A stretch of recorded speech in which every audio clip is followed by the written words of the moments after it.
भारत और बांग्लादेश के बीच टी20 इंटरनेशनल मैचों की सीरीज का आगाज 6 अक्टूबर 2024 से हो गया।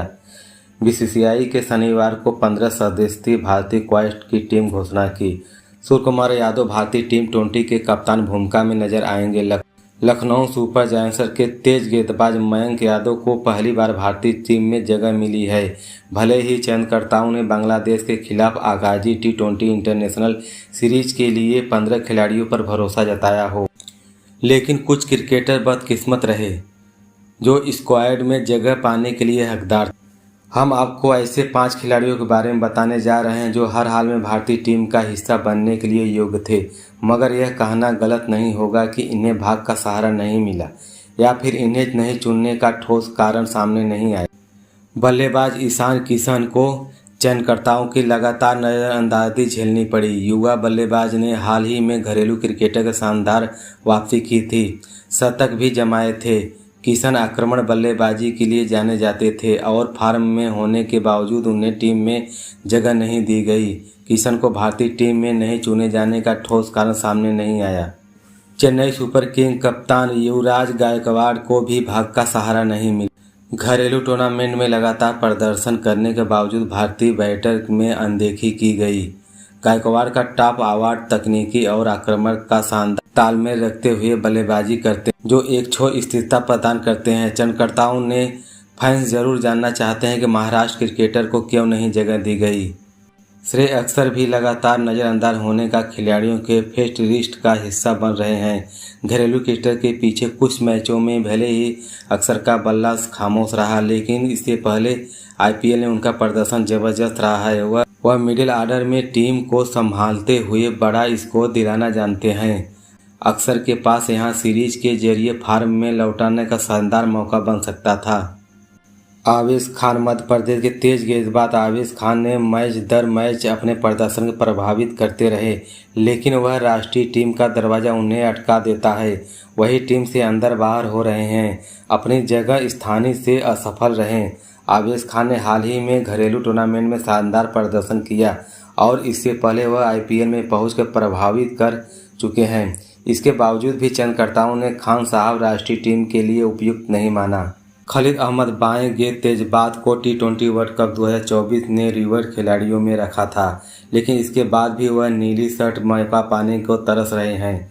खलील अहमद ने जिम्बाब्वे और श्रीलंका के खिलाफ उपयोगी प्रदर्शन किया था, लेकिन इसके बावजूद उनकी अनदेखी की गई। देखना दिलचस्प होगा कि चयनकर्ता इन 5 खिलाड़ियों को नहीं चुनने का ठोस कारण बता पाएंगे कि या नहीं। भारतीय विदेश मंत्री डॉक्टर एस जयशंकर शनिवार को संयुक्त राष्ट्र महासभा 79 की बैठक संबोधित किया। संबोधन के दौरान उन्होंने पाकिस्तान का नाम लेकर उस पर कड़ा प्रहार किया। विदेश मंत्री ने कहा कि पाकिस्तान डीजीपी केवल कट्टरता और आतंक के रूप में इसे निडरता मापा जा सकता है। अपने संबोधन की शुरुआत में जयशंकर ने कहा कि 79 यूएनजीए थीम किसी के पीछे न छोड़ना। हम एक कठिन समय से यहाँ एकत्र हुए हैं। दुनिया में अभी भी कोविड महामारी की कहर से उबर नहीं पाए हैं। यूक्रेन में युद्ध अपने तीसरे वर्ष में है और गाजा में संघर्ष व्यापक रूप ले रहा है।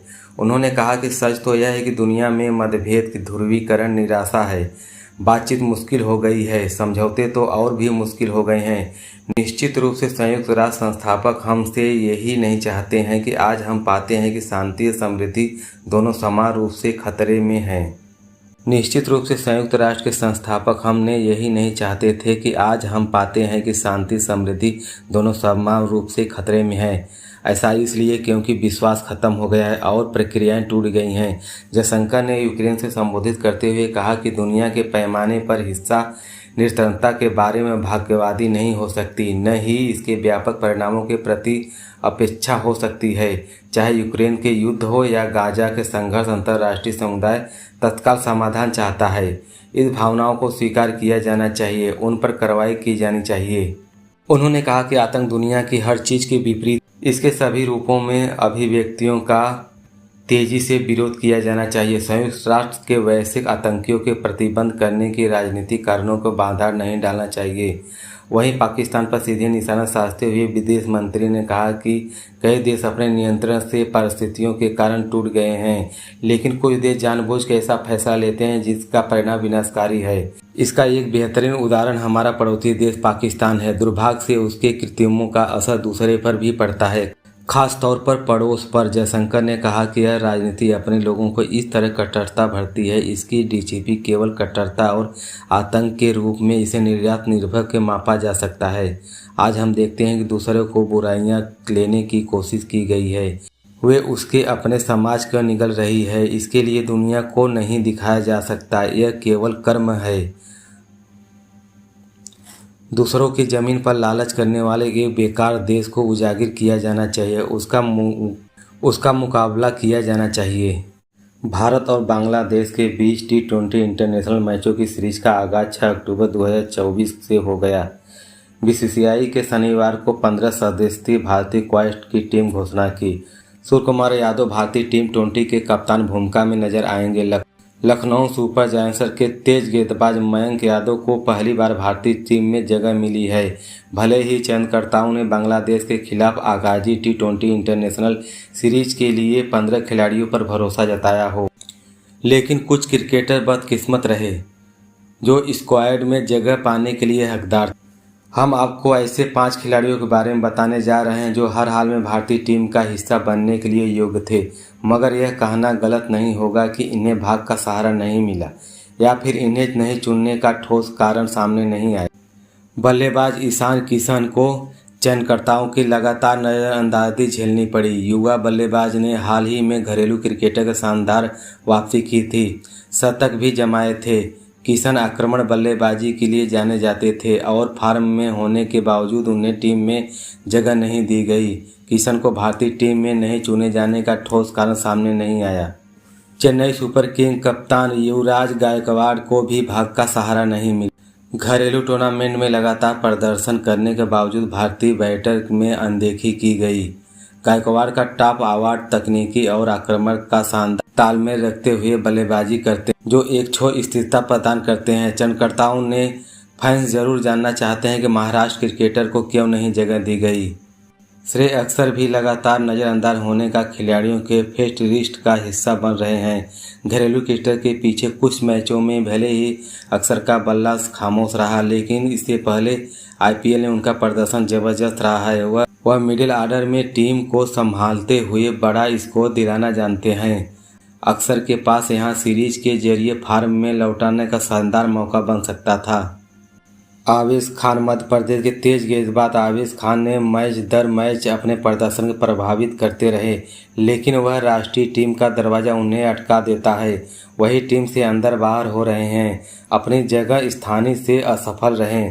आवेश खान ने हाल ही में घरेलू टूर्नामेंट में शानदार प्रदर्शन किया और इससे पहले वह IPL में पहुंचकर प्रभावित कर चुके हैं। इसके बावजूद भी चयनकर्ताओं ने खान साहब राष्ट्रीय टीम के लिए उपयुक्त नहीं माना।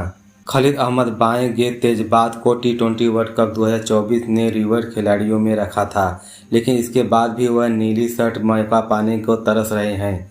खलील अहमद ने जिम्बाब्वे और श्रीलंका के खिलाफ उपयोगी प्रदर्शन किया था, लेकिन इसके बावजूद उनकी अनदेखी की गई। देखना दिलचस्प होगा कि चयनकर्ता इन 5 खिलाड़ियों को नहीं चुनने का ठोस कारण बता पाएंगे कि या नहीं। भारतीय विदेश मंत्री डॉक्टर एस जयशंकर शनिवार को संयुक्त राष्ट्र महासभा 79 की बैठक संबोधित किया। संबोधन के दौरान उन्होंने पाकिस्तान का नाम लेकर उस पर कड़ा प्रहार किया। विदेश मंत्री ने कहा कि पाकिस्तान DGP केवल कट्टरता और आतंक के रूप में इसे निडरता मापा जा सकता है। अपने संबोधन की शुरुआत में जयशंकर ने कहा कि 79 UNGA थीम किसी के पीछे न छोड़ना। हम एक कठिन समय से यहाँ एकत्र हुए हैं। दुनिया में अभी भी कोविड महामारी के कहर से उबर नहीं पाए हैं। यूक्रेन में युद्ध अपने तीसरे वर्ष में है और गाजा में संघर्ष व्यापक रूप ले रहा है। उन्होंने कहा कि सच तो यह है कि दुनिया में मतभेद की ध्रुवीकरण निराशा है।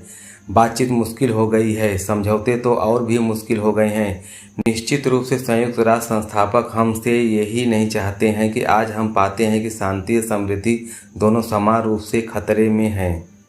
निश्चित रूप से संयुक्त राष्ट्र के संस्थापक हमने यही नहीं चाहते थे कि आज हम पाते हैं कि शांति समृद्धि दोनों समान रूप से खतरे में है। ऐसा इसलिए क्योंकि विश्वास खत्म हो गया है और प्रक्रियाएं टूट गई हैं। जयशंकर ने यूक्रेन से संबोधित करते हुए कहा कि दुनिया के पैमाने पर हिस्सा निरंतरता के बारे में भाग्यवादी नहीं हो सकती, न ही इसके व्यापक परिणामों के प्रति अपेक्षा हो सकती है। चाहे यूक्रेन के युद्ध हो या गाजा के संघर्ष, अंतर्राष्ट्रीय समुदाय तत्काल समाधान चाहता है। इस भावनाओं को स्वीकार किया जाना चाहिए, उन पर कार्रवाई की जानी चाहिए। उन्होंने कहा कि आतंक दुनिया की हर चीज़ के विपरीत इसके सभी रूपों में अभिव्यक्तियों का तेजी से विरोध किया जाना चाहिए। संयुक्त राष्ट्र के वैश्विक आतंकियों के प्रतिबंध करने के राजनीतिक कारणों को बाधा नहीं डालना चाहिए। वहीं पाकिस्तान पर सीधे निशाना साधते हुए विदेश मंत्री ने कहा कि कई देश अपने नियंत्रण से परिस्थितियों के कारण टूट गए हैं, लेकिन कुछ देश जानबूझ के ऐसा फैसला लेते हैं जिसका परिणाम विनाशकारी है। इसका एक बेहतरीन उदाहरण हमारा पड़ोसी देश पाकिस्तान है। दुर्भाग्य से उसके कृत्रिमों का असर दूसरे पर भी पड़ता है, खास तौर पर पड़ोस पर। जयशंकर ने कहा कि यह राजनीति अपने लोगों को इस तरह कट्टरता भरती है, इसकी डीजीपी केवल कट्टरता और आतंक के रूप में इसे निर्यात निर्भर के मापा जा सकता है। आज हम देखते हैं कि दूसरे को बुराइयां लेने की कोशिश की गई है, वे उसके अपने समाज को निगल रही है। इसके लिए दुनिया को नहीं दिखाया जा सकता, यह केवल कर्म है। दूसरों की ज़मीन पर लालच करने वाले एक बेकार देश को उजागर किया जाना चाहिए, उसका मुकाबला किया जाना चाहिए।